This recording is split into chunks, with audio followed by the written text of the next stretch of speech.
അപ്പം ഫോർദ ഹൊറൈസൺ 6നെ കുറിച്ചിട്ട് നിങ്ങൾ അറിഞ്ഞോ ഇല്ലയോ എന്ന് എനിക്കറിയില്ല. ബട്ട് ഫോർദ ഹൊറൈസൺ 6 വരുന്നുണ്ട്.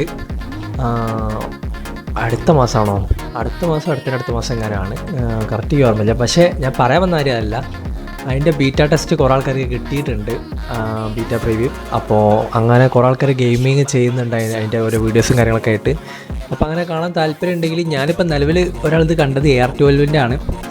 അപ്പോൾ ഓൾത് വേണമെങ്കിൽ പോയി നിങ്ങൾക്ക് കാണാം. അപ്പോൾ ഫോർദ ഹൊറൈസൺ 6ൻ്റെ ഗ്രാഫിക്സ് ഞാൻ മുകളിലൊരു വീഡിയോ മാതിരി കൊടുക്കാം, ഓല വീഡിയോൻ്റെ ഒരു സ്ക്രീൻ റെക്കോർഡ് ഞാൻ കൊടുക്കാം.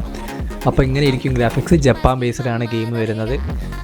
ഗ്രാഫിക് കഴിഞ്ഞ ഫോർദന്ന് വെച്ച് നോക്കുമ്പോൾ ഇമ്പ്രൂവ്മെൻ്റ് ഉണ്ട്, ഡീറ്റെയിലിങ് കാര്യങ്ങളൊക്കെ പിന്നെ ജപ്പാൻ ബേസ്ഡ് വെഹിക്കിൾസാണ് കാര്യമായിട്ട് വരുന്നത്. അങ്ങനെയുള്ള എല്ലാ കാര്യങ്ങളും, പിന്നെ എൻവയോൺമെൻറ്റ് ഡീറ്റെയിൽസ് ഒക്കെ പക്ക സെറ്റാണ്. ബ്യൂട്ടിഫുൾ സാധനയുടെ എനിക്ക് അത്ര ഇഷ്ടപ്പെട്ട്. പക്ഷേ കളിക്കാൻ എനിക്ക് ഗതി ഉണ്ടാവുന്ന യാതൊരു ഉറപ്പുമില്ല. ഒന്നാമത്തെ അതിൻ്റെ സിസ്റ്റം താങ്ങില്ല, പിന്നെ ഫണ്ടും ഇല്ല, അങ്ങനത്തെ ഒരു ഗതികളൊക്കെയാണ്. അപ്പോൾ അതാണ് ഫോർദ ഹൊറൈസൺ 6 വരുന്നുണ്ട്, ഓൺ ദ വേ ആണ്. അപ്പം ശരി.